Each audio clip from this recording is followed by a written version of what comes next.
ഇന്ന് നമുക്ക് കുറച്ച് കൊഞ്ച് കിട്ടിയിട്ടുണ്ട്. അത് നമുക്കൊന്ന് ഫ്രൈ ചെയ്ത് എടുക്കാം. അപ്പോൾ കൊഞ്ച് ഫ്രൈക്ക് ഞാൻ കുറച്ച് ചെറിയ ഉള്ളി എടുത്തിട്ടുണ്ട്. അതിൻ്റെ മസാലയ്ക്ക് വേണ്ടിയിട്ട് പിന്നെ ഒരു നാരങ്ങ അതിൻ്റെ നീരെടുക്കണം, കറിവേപ്പില, ഒരു പച്ചമുളക്, പിന്നെ നമുക്ക് വേണ്ടത് കുറച്ച് മല്ലിപ്പൊടി, കുറച്ച് മുളക് പൊടി, എരിവൊക്കെ നമ്മുടെ ആവശ്യത്തിന്, പിന്നെ കുരുമുളക് പൊടി വേണം, മഞ്ഞൾപ്പൊടി വേണം. അപ്പോൾ ഇതെല്ലാം കൂടി വെച്ച് നമുക്കൊന്ന് ചതച്ചെടുക്കാം. അരയ്ക്കേണ്ട, ചതച്ചെടുക്കാം. സാധാരണ ഞാൻ പൊടികൾ ഡയറക്റ്റ് ഇടുകയാണ് ചെയ്യുന്നത്. ഇന്ന് നമുക്കൊന്ന് ചതച്ചെടുക്കാം. കായപ്പൊടി വേണം, ഉപ്പ് വേണം. അപ്പോൾ ഇതെല്ലാം കൂടി നമുക്കൊന്ന് ചതച്ച് എടുക്കാം. അപ്പോൾ ഞാൻ കൊഞ്ച് ഇതിലോട്ട് നമ്മുടെ ചതച്ച അരപ്പെല്ലാം വെച്ച് കൊടുത്തിട്ടുണ്ട്. ഇനി നമുക്ക് ലേശം വെളിച്ചെണ്ണയും കൂടെ ഒഴിച്ചിട്ട് നമുക്കൊന്ന് കുഴച്ച് ഒരു അരമണിക്കൂർ റെസ്റ്റ് ചെയ്യാൻ വയ്ക്കാവേ. വെളിച്ചെണ്ണ വേണമെങ്കിൽ ഒഴിച്ചാൽ മതി. കാര്യം അതും കൂടെ ഒഴിക്കുമ്പോൾ നല്ല ടേസ്റ്റാണ്. ഇതിൽ കായം കൂടി ചേർക്കണം. അപ്പോൾ ചെറിയ ഉള്ളിയൊക്കെ നമ്മൾ അരച്ചത് കൊണ്ട് തന്നെ നല്ലൊരു ഫ്ലേവർ വരും കേട്ടോ. അപ്പോൾ ഇത് വെളിച്ചെണ്ണയും കൂടെ ഒഴിച്ച് നമുക്കൊന്ന് അരമണിക്കൂർ റെസ്റ്റ് ചെയ്യാൻ വയ്ക്കും. അപ്പോൾ നല്ലപോലെ മസാല പുരട്ടി വെച്ചിട്ടുണ്ട്. ഇനി അരമണിക്കൂർ നമുക്ക് റെസ്റ്റ് ചെയ്യാൻ വയ്ക്കാം. അത് കഴിഞ്ഞ് നമുക്ക് പൊരിച്ചെടുക്കാം. അപ്പോൾ ഞാൻ പാൻ അടുപ്പത്ത് വെച്ച് ചൂടായി വെളിച്ചെണ്ണ ഒഴിച്ച് കൊടുത്തു. വെളിച്ചെണ്ണയാണ് ടേസ്റ്റ് കൂടുതൽ, അപ്പോൾ വെളിച്ചെണ്ണയാണ് നല്ലത്.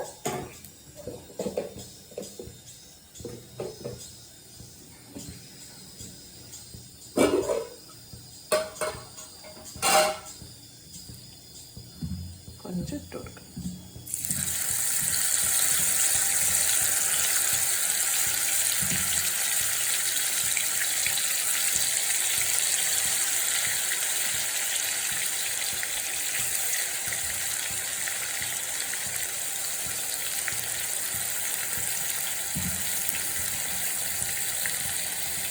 കൊഞ്ച് എപ്പോഴും നമ്മൾ കറി വയ്ക്കുമ്പോഴായാലും ഫ്രൈ ചെയ്യുമ്പോഴായാലും ഒത്തിരി അങ്ങ് മൊരിച്ചെടുക്കരുത്. എങ്കിൽ കൊഞ്ച് നമ്മൾ ഹാർഡായിട്ടും സോഫ്റ്റ്നെസ് കിട്ടത്തില്ല. അതുകൊണ്ട് ഒരുവിധം നമ്മൾ വേവിച്ച് എടുക്കുന്നതാണ് നല്ലത്.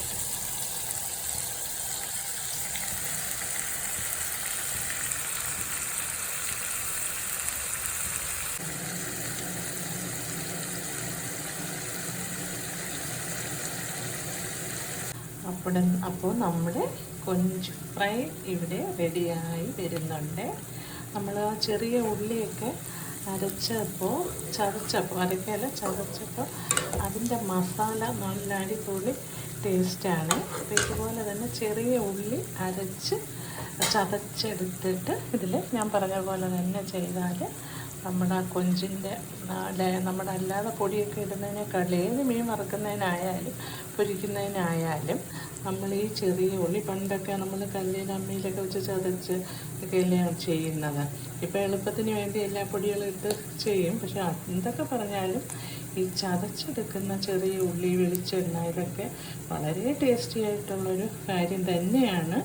അപ്പോൾ നോക്കൂ, ഇതെന്ത് ടേസ്റ്റാണെന്ന് അറിയാമോ. ചോറിന് വേറെ കറി ഒന്നും വേണ്ട, ഇതിൻ്റെ ആ അരപ്പ് മാത്രം മതി നമുക്ക് കഴിക്കാനായിട്ട്. അപ്പോൾ നിങ്ങളെല്ലാവരും ഇതുപോലെ ചെയ്യാത്തവരുണ്ടെങ്കിൽ വളരെ അത്ര സമയമൊന്നും നമുക്ക് വേണ്ട. ഒരു 3-4 ചെറിയ ഉള്ളി മതി. ചതച്ച് കറിവേപ്പിലയും ഈ പച്ച വെളിച്ചെണ്ണയും എല്ലാം കൂടി ഇതേപോലെ ഒന്ന് ചെയ്ത് നോക്കൂ. ചെയ്യാത്തവരുണ്ടെങ്കിൽ ചെയ്ത് നോക്കൂ. അപ്പോൾ അറിയാൻ പറ്റും ഇതിൻ്റെ ടേസ്റ്റ്. ഹായ് ഫ്രണ്ട്സ്, അപ്പോൾ ഇന്ന് നമ്മുടെ കൊഞ്ച് ഫ്രൈ ഇവിടെ റെഡി ആയിട്ടുണ്ട്. അതിൻ്റെ കൂടെ തന്നെ ഞാനൊരു മത്തങ്ങയും വൻപയറും വെച്ചൊരു എരിശ്ശേരിയും കൂടെ ഉണ്ടാക്കിയിട്ടുണ്ട്. അപ്പോൾ നമ്മുടെ കൊഞ്ച് അടിപൊളി ടേസ്റ്റായിട്ടുള്ള കൊഞ്ച് ഫ്രൈ ഇവിടെ റെഡി ആയിട്ടുണ്ട്. അപ്പം ഇതേപോലെ എല്ലാവരും ചെയ്തിട്ടുണ്ടാവാം. ഉണ്ടാകാത്തവരുണ്ടെങ്കിൽ ഇതുപോലെ തന്നെ ചെയ്ത് നോക്കണേ. അപ്പോൾ അടുത്തൊരു റെസിപ്പിയുമായി കാണുന്നത് വരേക്കും see you, bye bye, see U.